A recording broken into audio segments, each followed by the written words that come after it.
Welcome to Toffee TV. It is the Everton News Daily. Well, it is the international week, the last one for a month.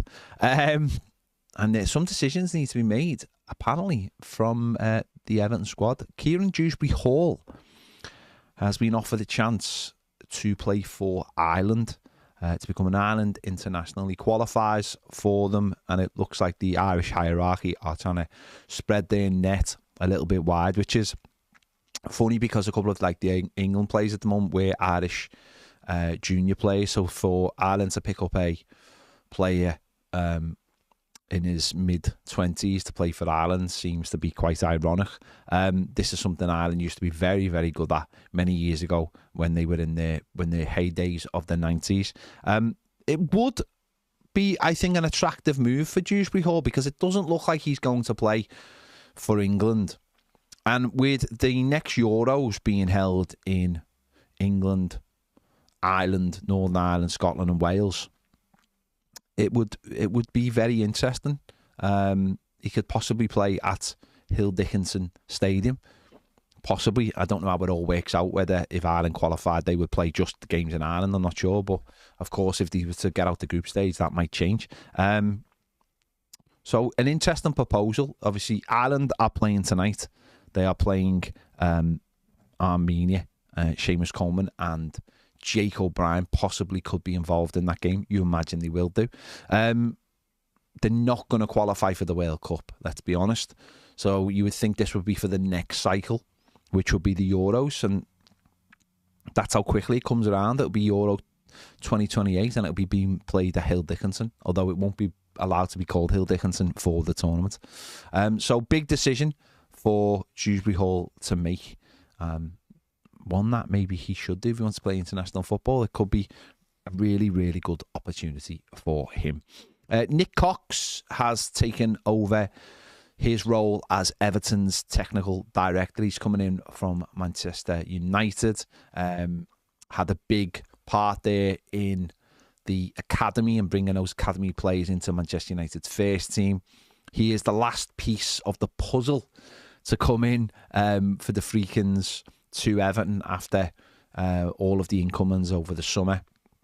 He is the last one to start his job at Everton, so he can get to work and reshaping the academy and also all departments at Everton. So good that that's finally sorted and good that it's finally all done and dusted and all that can start now properly.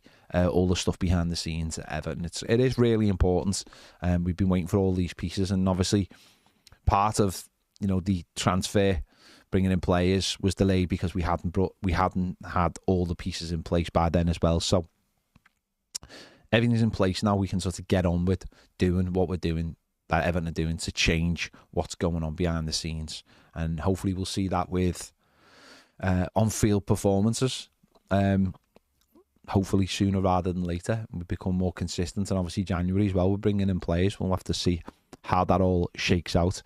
Going back to the internationals, last night Ukraine beat Azerbaijan 2-1. Mikhalenko was involved. He scored an own goal in it as well, an unfortunate own goal, but he played the full game as well. He's played both of the games for Ukraine, which is really important as well. There was obviously concerns over his fitness, but obviously he now looks like to be back in full health after being sent home last month by Ukraine, who obviously were a little bit angry about the situation. But they've played him in both games, so it seems like he is fully up to speed now, and that can only be good for Everton.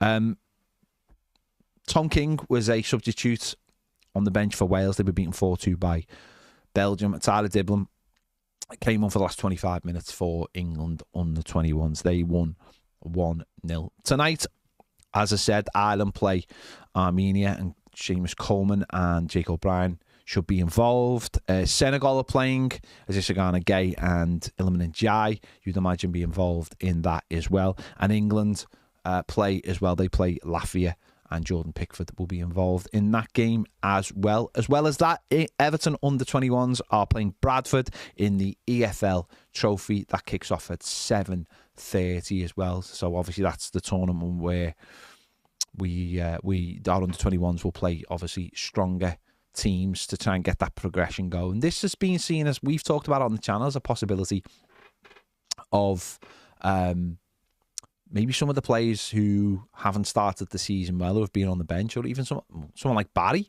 could maybe be involved in a game like this. We saw Beto last year involved in it as well. So who knows? Let's wait and see what happens there. Also, Everton have put out that Everton Way will be partially closed for the next couple of days. So make sure if you're going down to the stadium, you check beforehand what is happening down the stadium. It's for window cleaning, I believe. It has to be done. So make sure that if you're heading down to the stadium this week to go and check all that out, that you have a little look just to check when you're going, to make sure that it's open so you're not disappointed, basically. There you go. Right, there you go. We'll have more news tomorrow on those players playing in international games tonight and whatever else is going on in the world of Everton. Make sure to give this video a like, subscribe if you haven't already. If you want more great videos, join us over on Toffee TV Premier. The link is in the description and the QR code is coming on the screen now. See you later.